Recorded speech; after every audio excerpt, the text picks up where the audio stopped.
Mücella bu nedir? Kaç ekmek aldın sen? Biraz fazla değil mi yavrum bu? Ay abimler gelir mi acaba diye şey ettim de ben. Kim abimler ya? Fırat abimler işte. Ne bileyim öyle bir düşündüm de haksızlık ettim galiba ve Serhat ben onlara. Ben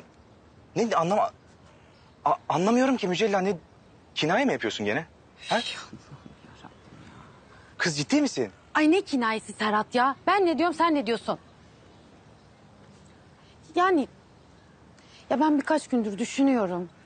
Haklısın şimdi abimin çok emeği var üstümüzde ya. Ne bileyim şimdi böyle olmadı. Çocuk da hasta. Neredeler, ne yapıyorlar? Açlar mı, açıktalar mı? Vallahi içimi yiyor benim. Çağırsak gelirler mi be? Kız gelmezler mi? Koşa koşa gelirler de ben anlamıyorum ki. Ciddi misin? Evet ciddiyim. Vallahi mı diyor? Ha vallahi. Al kız tut şunları. Aa nereye be? Yufka almaya kız. Silor yaparız ya. Güneş çok seviyor biliyorsun. Sen eve git, geliyorum ben. Her şeyi abart.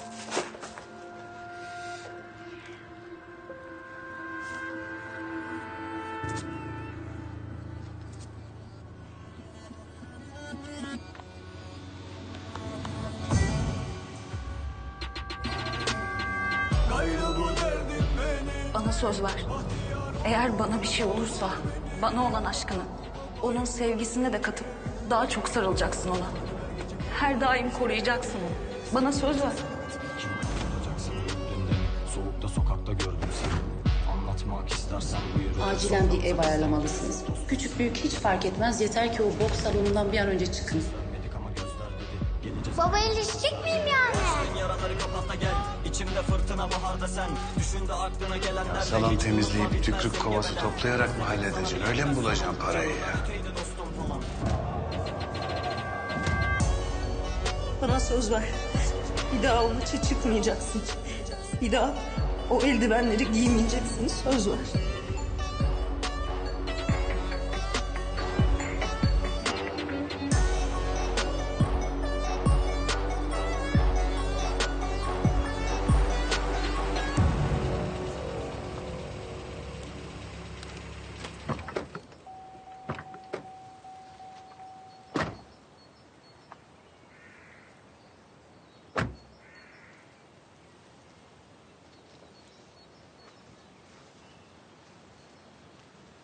Neresi burası?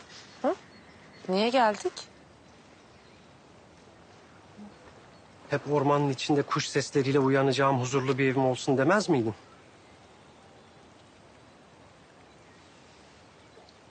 Tansel. Tansel. Ben çok teşekkür ederim. Ama Tadilata ihtiyacı var tabii. Ama nikaha kadar hallolur.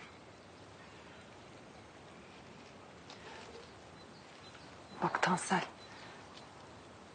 Sen hayatta benim karşıma çıkan en iyi adamsın.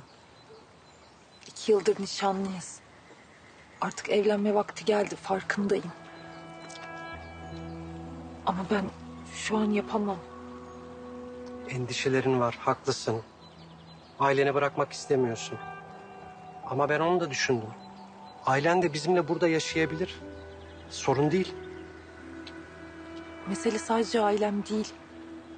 Ben kendi hayatımı kurabilecek özgürlükte hissetmiyorum daha kendimi. Ailem, hastalarım, geçmişim. O kadar çok yük var ki yüreğimde. Ben bu yüklere seni ortak etmek istemiyorum. Olur mu öyle şey Suna? Ayrıca hiçbir şey için acele etmek zorunda değiliz. Neyi ne zaman istiyorsak o zaman yaparız. Ben her zaman, her şartta senin yanındayım, bunu bil. Sadece zaman istiyorum. Yüreğimdeki yüklerden kurtulmam lazım. Benim bütün ömrüm, bütün zamanım senin. Birlikte aşacağız bu sıkıntıları, tamam mı?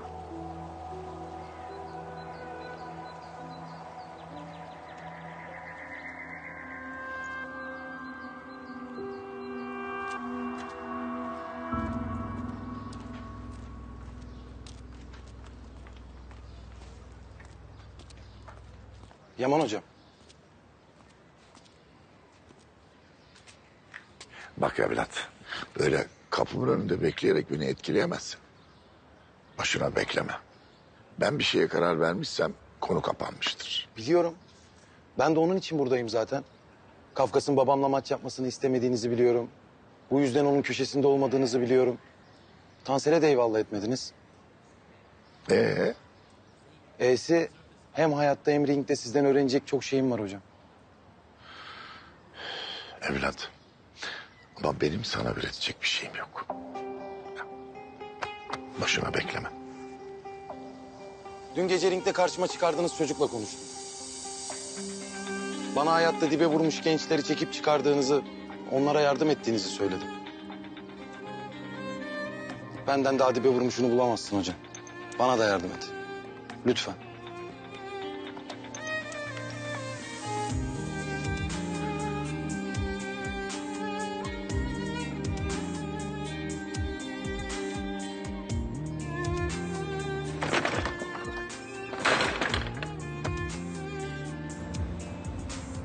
Can'ın bu kadar sıkılacağını bilseydim evi hiç göstermezdim.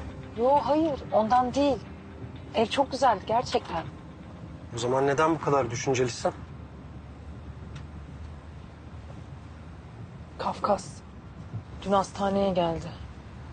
Niye gelmiş, ne istiyormuş yine? Mahkemede lehine şahitlik etmemi istiyor. Sen ne dedin peki? Henüz bir cevap vermedim. Düşünmem gerek dedim.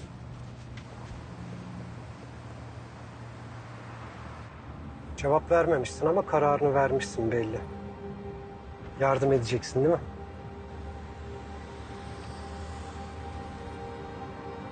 Çok iyi karar vermişsin hayatım. Bence de en doğrusu çocuğun babasının yanında kalması. Ben de günlerdir bunun vicdan azabını yaşıyorum ama konuyu bir türlü açamadım sana. Ciddi misin sen? Kafkas denen o adam gözlerimin önünde can verse inan ki kılım kıpırdamaz. Ama çocuğu düşündükçe benim de içim sızlıyor. Şikayeti geri alalım derim. Sen ne diyorsun? Koşulları düzelttiğini göreyim. Şikayetimi geri alacağım.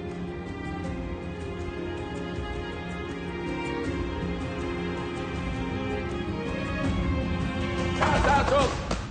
Sağ sol. Hadi. Sol sağ. Ne oldu? Abi kombini kaçırıyorsun. Kim kaçırdı lan kombini? Ben sana alış diye yapıyorum. Kombinasyon meselesi bu. Baba şuna bak ya. Koyun kendini çoban sanmış, kurt gelince kaval çalmış. Sen sanki Muhammed Ali'sin. Öğret şuna, kombini öğret. Hadi. Vazgeçtim. Vazgeçtim ringden. Tamam, antrenman bitti. Hadi. Torba, seni çalıştıracağım. Hadi. Sol, sağ. Sol, sağ. Sağ. Solunu sağını bulmuyorsun. Sinirimi bozuyorsun.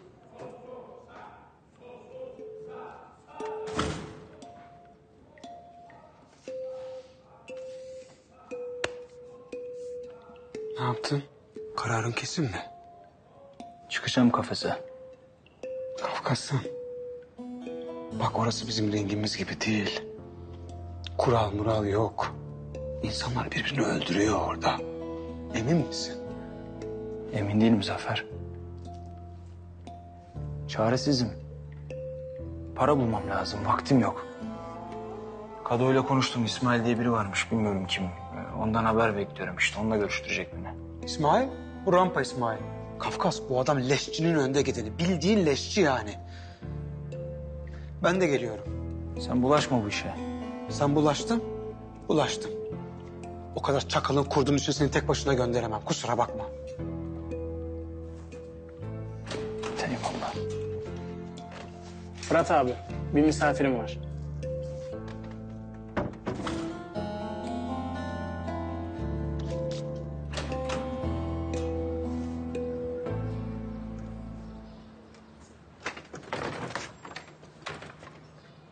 Abim. Abi sen bizi çok yanlış anladın ya. Vallahi diyorum bak, Mücella da çok üzgün abi. Dünden beri vallahi bak uyku girmedi kızın gözüne. Abimi de yeğenimi de al getir deyip duruyor. Silor yaptı kız abi sen yersin diye. Boş ver oğlum, boş ver geç. Otur. Biz rahatız böyle.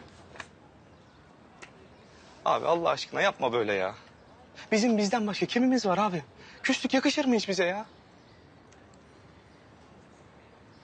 Ben biliyorum abi bu bakışları. Sen küsmüşsün bana, kırılmışsın. Haklısın da. Bunca yaran varken bir arada biz açtık sana. Bir göz odamıza sığdıramadık abi. Hatırlıyor musun abi, ben yetimhanedeyken bir kere merdivenlerden düşmüştüm.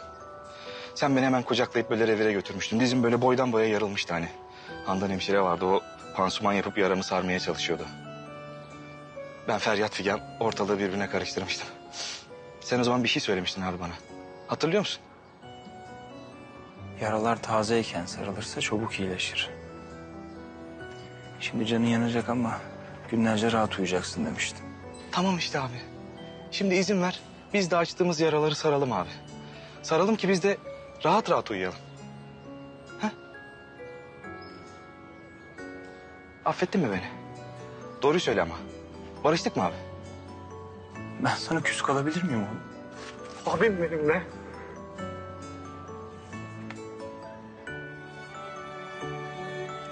Hayırdır kanka? Karadeniz'de gemilerin mi battı ya? Amcam beni seviyor mu gerçekten Zafer amca? Aa, o nasıl söz ya? Tabii ki seviyor. Amca dediğin baba yarısıdır. Peki yengem, Toprak ablam, Tolunay abim. Hepsi seni çok seviyor. Aynı kanı taşıyorsunuz. Siz bir ailesiniz. Ben dün bana soru soran ablaya da söyledim. Evleri küçük ya. Ondan kalamadık amcamlarda. Yoksa bizi çok seviyorlar. Tabii herkes seni çok seviyor. Biz de seni çok seviyoruz. Peki ya babamı? Babanı da çok seviyoruz. Ben de sizi çok seviyorum Yaman dedem. Paşam. Paşam, paşam. Hem bu salon koskocaman.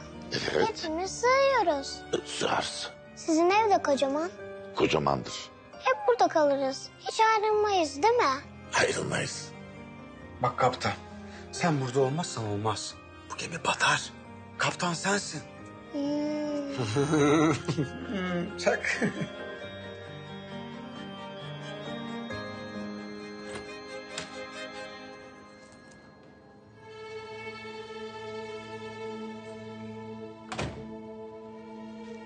Hoş geldin. Umarım iyi haberler getirmişsindir.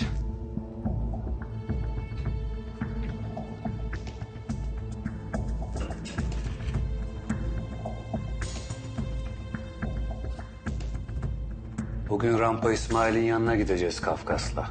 Bir karşılıklı konuşuruz ederiz. Birkaç güne de şampiyonu kafese sokarız. Birkaç gün geç Kado. Bu akşam. Ne? Nasıl olacak o Tansel Bey? Adama rakip bulamam ki. Hadi rakibi buldun. Kafkas'ı nasıl ikna edeceksin? Zaman ister.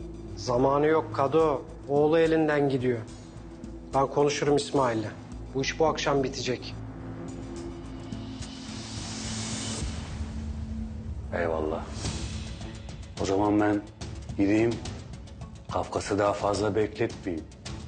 Malum akşam maça çıkacak. O kadar da acele etme.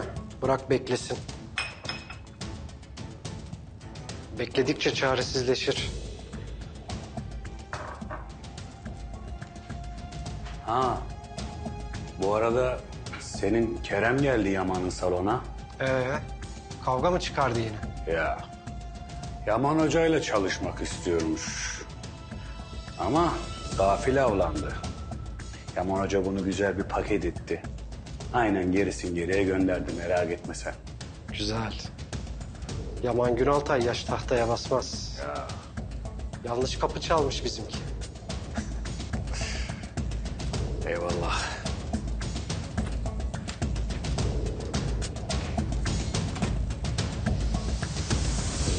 Bak, amcanla yengeni üzmek yok, tamam mı? Yok be abi, ne üzmesi ya. Eve neşe geliyor resmen be. O şimdi güzel güzel oynayacak kardeşleriyle. Sen neden gelmiyorsun baba? Benim Zafer amcanla bir işim var.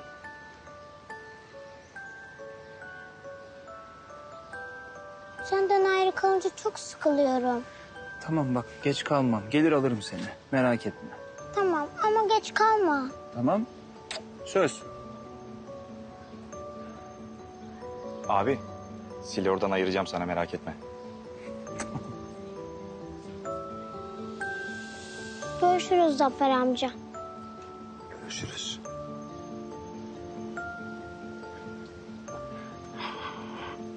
Akşama sakın geç kalma. Eğri Kapalı'nın maçını izleyeceğiz. Gizli odada. Tamam.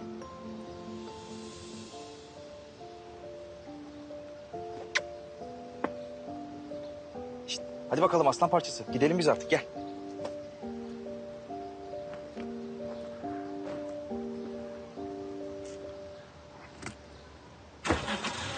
Abi geç kalma sen de. Hadi görüşürüz.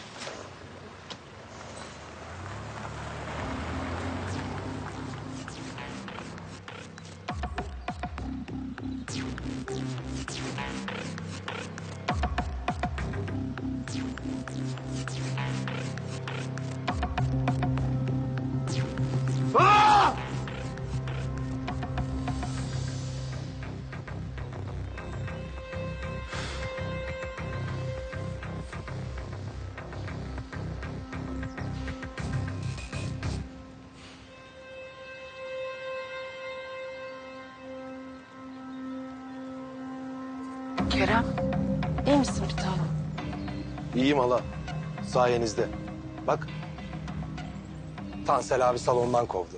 Yetmedi memleketteki bütün salonların kapısını suratıma kapattırdı. Nasıl olayım? Öleceğim keyiften. Ne olur bize kızma halacığım. Biz ne yaptıysak senin iyiliğin için. Benim iyiliğimi istiyorsanız benim karşımda değil. Yanımda olun. Eğer karşımda olmaya devam ederseniz sizi ezip geçmek zorunda kalacağım. Niye böyle yapıyorsun halacığım ha? Bak artık konuşamıyoruz bile, farkında değil misin? Kinin, öfken yüzünden kimseyi duymuyorsun bile. Sen bana abimin emanetisin. Sadece yeğenim değil, kardeşimsin benim. Hatta oğlumsun.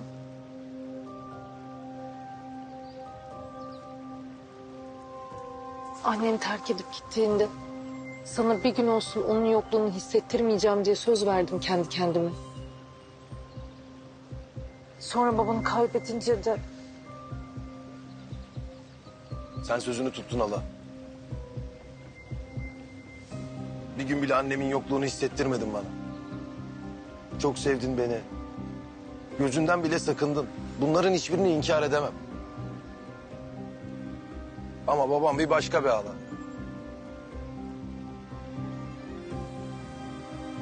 Onun yokluğunu unutturmaya senin varlığın bile yetmiyor. Bak. Ben eksiğim hala. Yarımım.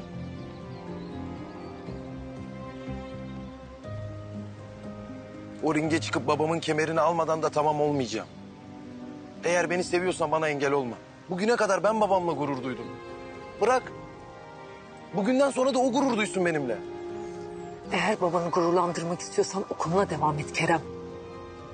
O senin kendisi gibi olmanı değil, daha fazlası olmanı isterdi. Hiç kimse ondan daha fazlası olamaz hala. O gelmiş geçmiş en büyük, en onurlu şampiyondu. Onun kemerini kanlı şortunun yanına asmadan benden bir şey olmaz. Boşuna nefesini tüketme.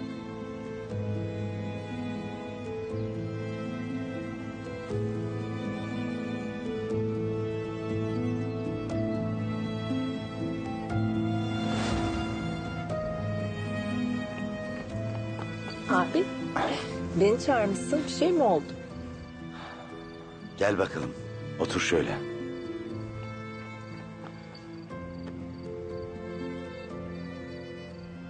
Uzmanlık sınavından tam puana. Şampiyonun kardeşiyim ben. İkinci olmak genlerimizde yok. Küçük bir hediye.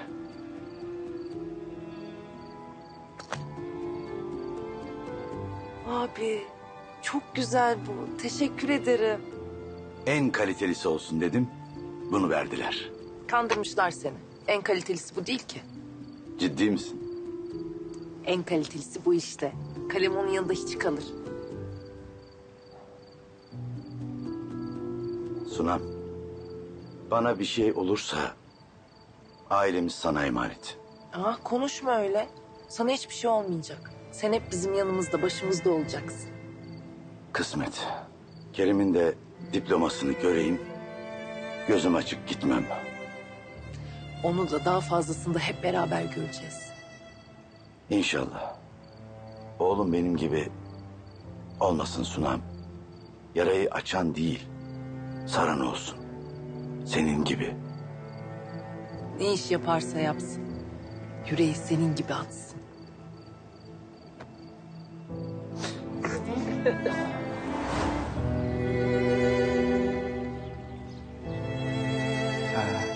Bu kırmızı olan, Mücella kırmızı olan tok karnına bir tane dedi değil mi abim? Ha? Ha. Sen tok musun? Tokum. Bak tok değilsen yengen bir tabak daha versin sana. Toksun değil mi? Tokum amca. İyi güzel. Aç bakayım ağzını kocaman. Aferin sana. Al bakayım suyunu da. Aslan parçası götür şifa niyetine. Oh! Aslanım benim. Şş, hadi bakayım birazcık da sen oyna. Çocuklar hadi birlikte oynayın. Mücella. Bunları bak iyice güzel bir yere koymamız lazım ha. Abim tembih etti. İçinde raporları falan var, ilaçları falan var. Tamam Serhat 40 kere söyledim ver bana ha ben hallederim. Hadi sen de yayıldın kaldın artık. Öğlene kadar değil miydi senin iznin? Hadi kalk git kaç oldu saat? Ya öyleydi de aradım ben konuştum ustabaşıyla akşam vardiyasına aldırdım kendimi. Ayarlasınlar o kadar da canım. 40 yılın başı yeğenim gelmiş. Sen demiyor muydun ustabaşı ters adamdır diye? Bak vallahi gıcık kapar sana işinden olursun ha Allah muhafaza. Be Mücella hep en kötüsünü düşünüyorsun ya. Niye gıcık kapsın adam tamam dedi. Hay hiç gidesim de gelmiyor benim. Kız şunların güzelliğine bir baksana Allah'ını seversen ya. Ay maşallah. Oğlum acık kalkın da biz de oynayalım lan. Ya ben niye kalkıyorum baba? O kalksın. Ya tamam oğlum oynamadığımız şey mi ya? Biz acık oynayalım amcayı ya. Ver kızım. Sonra yine oynarız birlikte. Nasıldı bu şimdi?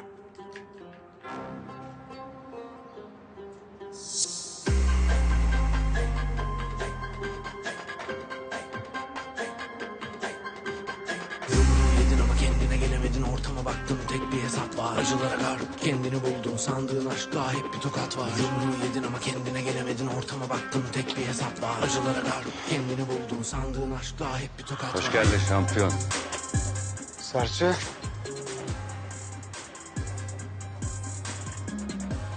Ama yani şimdi. Kafkas sen misin? Benim. Gel. Nasıl şampiyon?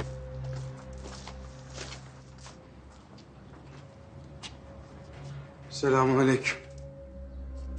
Hoş geldin Zafer. Nasılsın İsmail abim? Nasıl oğlum? Kafkas gelmiş. Hoş geldin Kafkas. Hoş bulduk. Çay söyle misafirlerimize.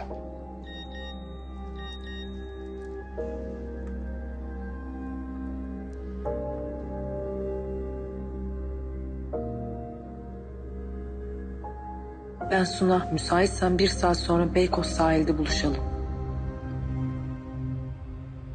Mücella bir dur yavrum en heyecanlı yeri be. Kızım dur sen de ya. Anne ya babam oturdu başına kalkmıyor. Ay Serhat bırak şu çocuklar oynasın aa. Kalkacağım yavrum kalkacağım şimdi şu cephaneliği patlatayım bırakacağım zaten. Ay Allah'ım kibrit yak desek elini yakacak adam cephane patlatacak. Üf, koca diye aldık ne günlere kaldık. Nereden ateş etti o be? Ha? Bak onda taramalı var ama ha. Silah Başım nereden değişiyor kalabalık. Akşam 8'de oğlum? Oğlum bunun buluşalım. silahı nereden değişiyor? Taramalı almam lazım.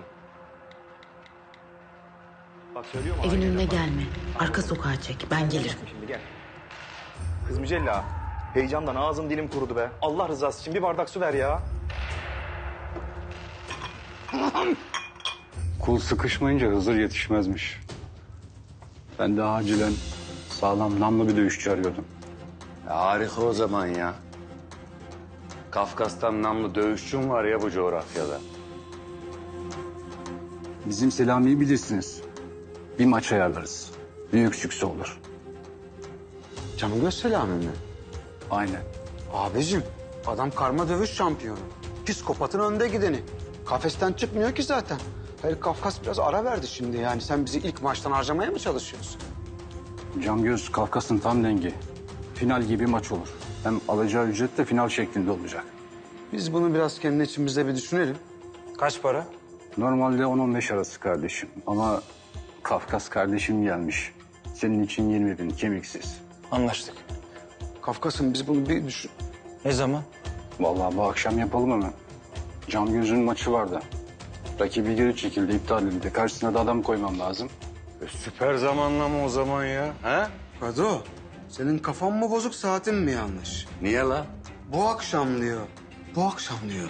Oğlum ben acil paraya ihtiyacı var diye söylüyorum. Ne zaman alırım? Maçtan sonra Tiko sayarım eline. Güzel. İyi. Anlaştık o zaman. Ha? Harika. Hadi biz müsaade isteyelim. Hadi abi. Hadi hadi.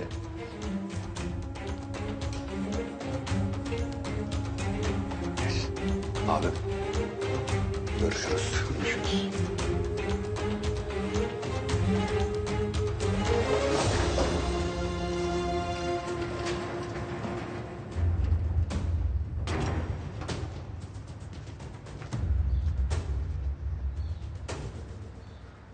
Yalnız var ya süper olacak süper. Parası da iyi. Sen buradan bir tutturdun mu var ya paraya para demezsin. Bak tek maç. Başka yok. Nasıl? Bak. Lan. Sen bizi tezgaha mı getiriyorsun lan ha? Sakin ol. Ne tezgahı lan? Adamın paraya ihtiyacı var. Sen hayırdır? Ayıptır lan ayıptır. Lan neyin ayıbı lan? Zafer tezgaha getiriyor görmüyor musun? Bir sakin ol. Bir sakin olun. Tezgah falan yok. Ben istedim ben. Bir sakin ol. Ya nasıl sakin olayım? Adamları görmedin mi sen? Zebani gibi adamlar. Senin gibi bir şampiyon onlara yenmediğim. Oğlumu benden koparacaklar. Bu paraya ihtiyacım var. Niye anlamıyorsun Zafer? Ulan oğlunun da sana ihtiyacı var be. 7 yıldır tek bir maç yaptın mı? Yapmadın. Tek bir yumruk attın mı? Atmadın. Ulan o kafese girersen seni öldürürler be. Asıl oğlumu benden koparırlar söylüyorum. Anlıyor musun? Bu maça çıkacağım. Ulan Kato. Ha! Eğer benim kardeşime o kafeste bir şey olursa var ya... seni o kafese gömerim. Gömerim. Gömerim.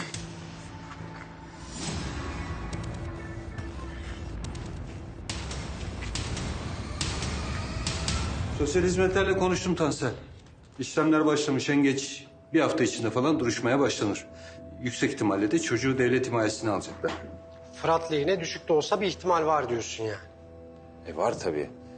Koşulları iyileştirdiğini ispat ederse mahkeme yeniden bir durum tespiti isteyebilir. Yerinde tespit yapıp koşulların iyiliğine kanaat getirirlerse çocuk babada kalır.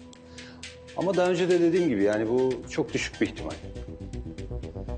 Kafkas'ın Necdet'i yenmesi de düşük bir ihtimaldi. Düşük de olsa ihtimal bırakmamak lazım. Fırat umut ışığı görürse asla pes etmez. Anlıyorum ama yasalar belli. Ancak babanın suç işlemesi, hapse girmesi durumunda çocuğu geri alma şansı kalmaz. Bu söylediğinde düşük de olsa bir ihtimal yok ama değil mi? Yok. O zaman çocuğun iyiliği için Fırat'ın suç işlemesini bekleyeceğiz. Öyle mi?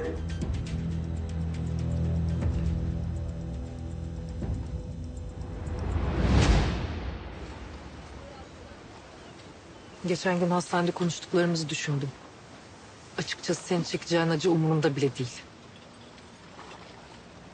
Ben sadece Güneş'i düşünüyorum. Onun kurtulmasını istiyorum. Oğluma yardımcı olamayacağınızı söylemek için mi çağırdınız beni buraya doktor hanım?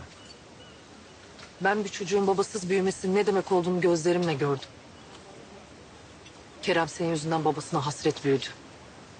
Güneş'in de Kerem'in çektiği acıyı çekmesini istemiyorum. Onun gibi eksik. Onun gibi yarım büyümesini istemiyorum. O yüzden yardım edeceğim. Ama senin için değil. Güneş için. Mahkemede lehine şahitlik edeceğim. Nasıl teşekkür edeceğimi bilemiyorum inanın. Bu iyiliğinizi asla unutmayacağım. Unut. İyiliğimi de beni de ailemi de unut. Bir daha sakın çıkma karşımıza. Nasıl isterseniz. Bundan sonra yüzümü görmeyeceksiniz söz veriyorum. Mahkeme gününe kadar şartlarını düzeltmeni istiyorum. Güneş'in tedavisine başlayacaksın. Oğlunun güvende ve rahat olduğunu görmezsen... onun iyiliği için inan ne gerekiyorsa yaparım. Bir iki güne kadar her şeyi düzelteceğim. Merak etmeyin. Yeter ki oğlum kurtulsun.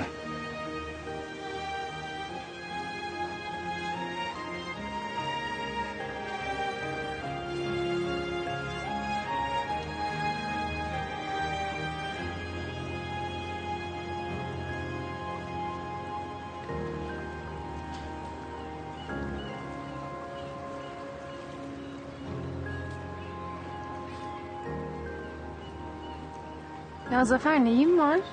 Yok bir şeyim dedim ya, yorgunum gerçekten ya. Zafer. Biz birbirimize söz vermedik mi? Ne olursa olsun birbirimizden hiçbir şey saklamayacaktık. Hadi lütfen anlat. Dinliyorum. Ya ne olacak Selvi'm? Bunca yıldır ne oluyorsa aynı şey olmaya devam ediyor. Derdin var koş Zafer, ekmeğin varsa böl Zafer. Seni kim sinirlendirdi bu kadar? Ulan ben sana kardeşimden ötesin demişim, tamam mı? Sen benim canımın içisin demişim. Senin tırnağına bir çöp bassa benim canım yanar demişim. Demiş miyim? Demişim. Sen beni niye dinlemiyorsun ya?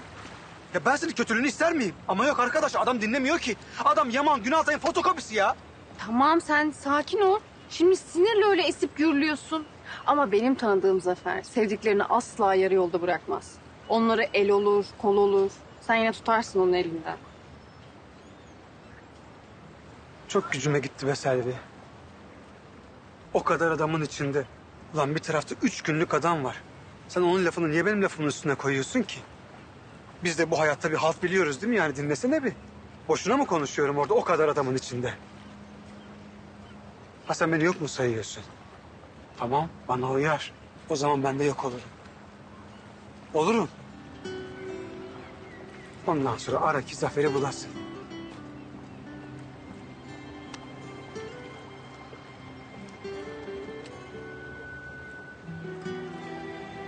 Bir tek sen varsın bana böyle bakana.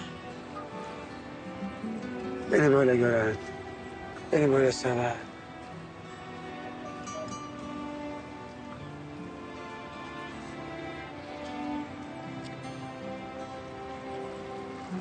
Gerisi de laf zaten.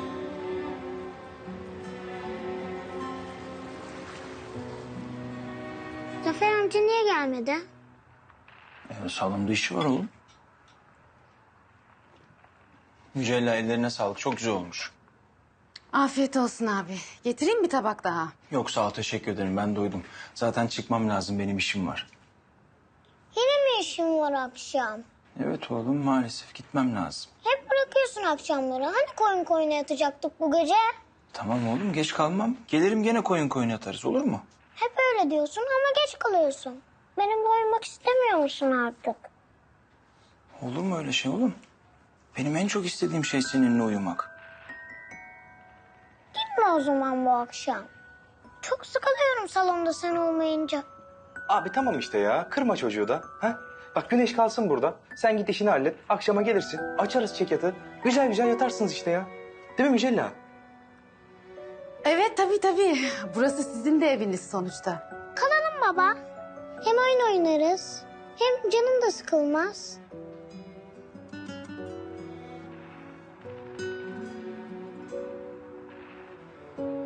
Tamam ama bak, dönerim, ondan sonra salona geçeriz, olur mu? Olur mu öyle şey Allah aşkına ya? Sen git işini hallet tamam. Burada kalacaksın zaten. Yarın sabah biz ailecek kahvaltıya gideceğiz. Değil mi Mücella? Aa, evet ailecek.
Ne oldu, hangi rüzgar attı?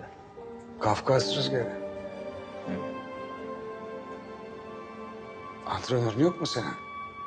Ben gelmezsin sanıyordum. Ya senin bensiz maça çıkmışlığın mı var? Kafkas. O kafesten tek parça çık. Olur mu?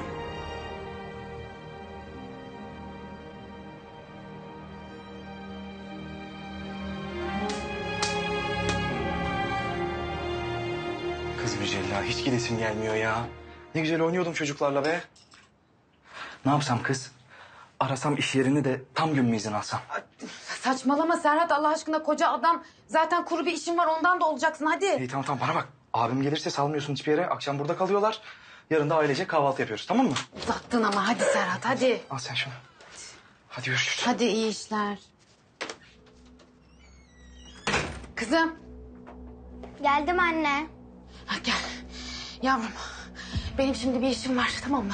Ben çıkacağım sen çocukları oyala oyna onlarla biraz tamam mı anneciğim? Tamam da sen nereye gideceksin ki bu saatte? Anneciğim bir işim var. Hemen halledip geleceğim tamam mı yavrum? Hadi söz dinle hadi. Tamam.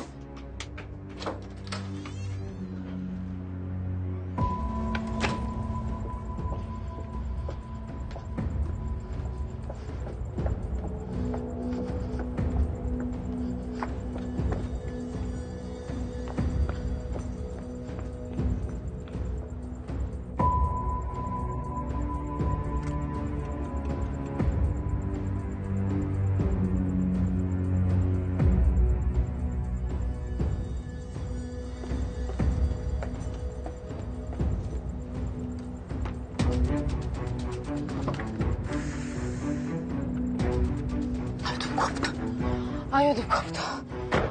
Ay yüreğim ağzıma geldi biri görecek de yakalanacağım diye. Her şey hazır mı? Hazır. 1, 2, 3, 4, 5, 6, 7, 8, 9, 10, 11, 12, 13, 14, 15, 16, 17, 18, 19... Güneş hadi gel sen buraya saklan. Ama Toprak abla bunalarım ben burada. Nefes alamam. Merak etme ben kapıyı aralık bırakırım. Hiçbir şey olmaz. Hadi sen gir. Emin misin? Eminim. Hadi sen geç.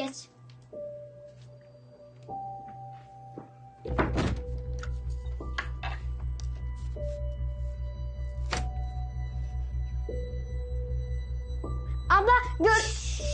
Gel. Toprak abla. Burada nefes alamıyorum. Toprak abla. Beni duyuyor musun? Toprak abla. Beni duyuyor musun? Toprak abla. Bu ne? Sosyal hizmetlere vereceğiniz dilekçe. Yüz yüze de görüşmek isteyeceklerdir. O zaman Fırat'ın oğluna bakamadığını, çocuğun hayatını riske ettiğini, hatta onunla ilgilenmediğini söyleyeceksiniz, unutmayın. Unutmam da siz de verdiğiniz sözü unutmayın. Gizli tanık sayılacağım. Tabii, hiç şüpheniz olmasın.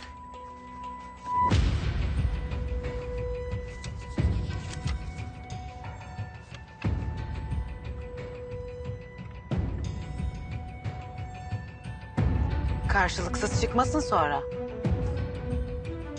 Ben bana yapılan iyiliği karşılıksız bırakmam Mücella Hanım. Daha önce de söylemiştim. İyi. Hayırlı uğurlu olsun o zaman.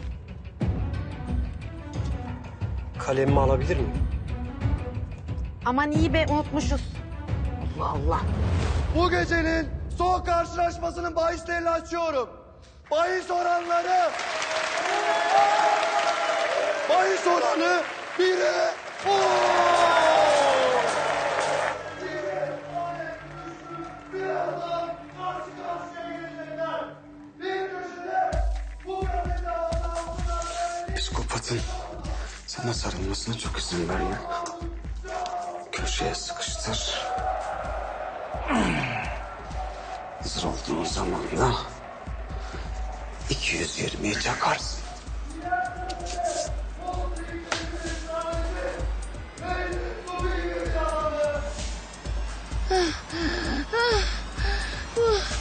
Baba.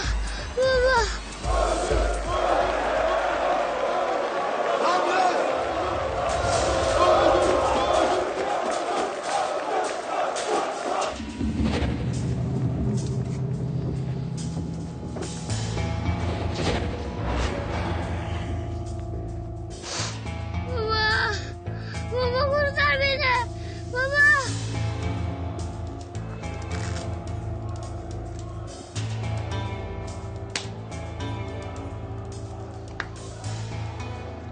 Sen kimsin çocuk?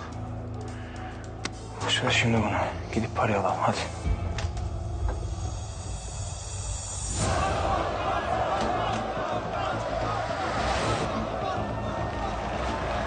Hadi Kafkas! Bas önünü bas!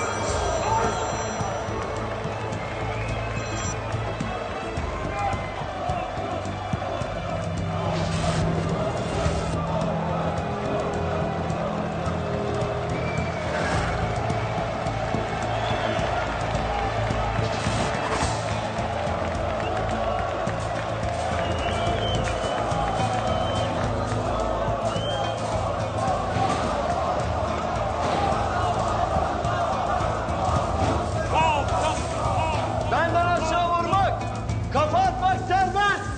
Kop yok, rönt yok.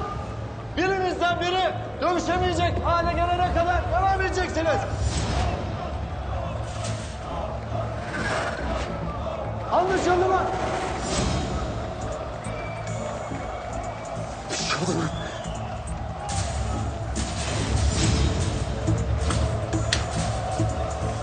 Bir şey oldu lan. Kafkas! Kafkas!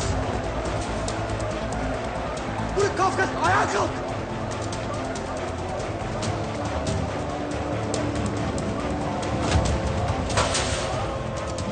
Kafkas! Bir şey oldu, kapıyı aç! Sen de mi çeviriyorsun Zafer? Lan! Kafkas! Bugün öleceksin Kafkas!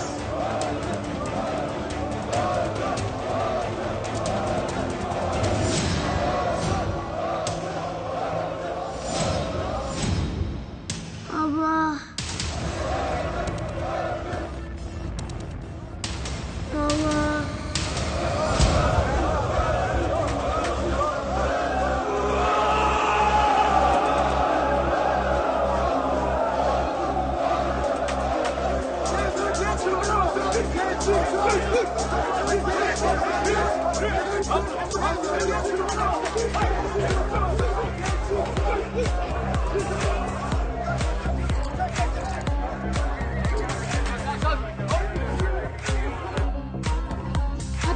Hadi. Çabuk olun. Çabuk ölüyor çocuk ya Rabbim hadi. Aman dikkat. Ben size soracağım. Al bunu. Al bunu arabaya. Fırat Bey en son meclis tüpünün önüne ne olmuşsunuz? Açıklamanız var mı? Fırat Bey.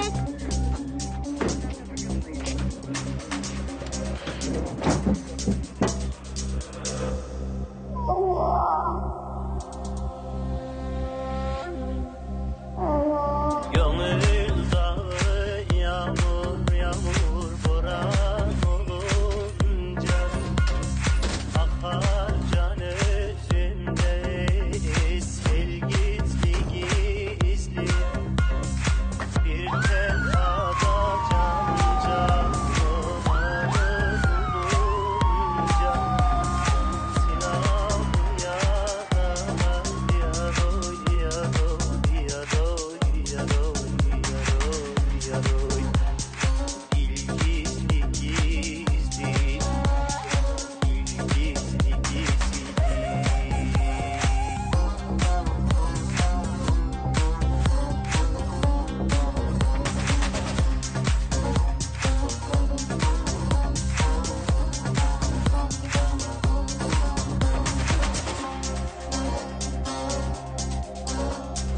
dost elimden gel olmazsa varılmaz rızasız bahçanın gülü derin